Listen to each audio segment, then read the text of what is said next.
এই আন্ডার প্যান্টটাও সিরি গেছে, দুদিন থাই ঘুরবে লেগছং কেনায় হবে লেগছে না। জেলায় যাং দোকানত সেলায় ভিড়। এই বেটি ছাওয়া গুলে যে এত কি কাপড় কিনে, দোকানত এনি টাইম ভিড় করি থাকে। এমনি আন্ডার প্যান্ট কিনতে শরম লাগে, তাতে আরো মানুষের ভিড়। এই বেটি ছাওয়া গুলের খায়া কাম নাই।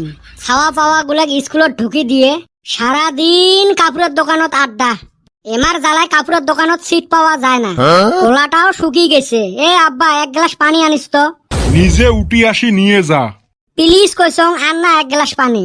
কইসং না পাইবেন নং। আন না, কি হয়? আরেকবার যদি পানি চাইস না, ওতে যায়া কলজেত ঘুরেম। ঠিকই আছে, ঘুরেবের জেলা আসিস, সেলা এক গ্লাস পানি নিয়ে আসিস। আরাম জাদা কয় কি রে এতে। র তক পানি খোয়াইবে লেগছং মুই। ইয়ে পাগলা খেপছে। এ সুসে গেলুকে পানি খায়া যা। মটরের পাইপেলা গলাত ঢুকি দিম, খায়া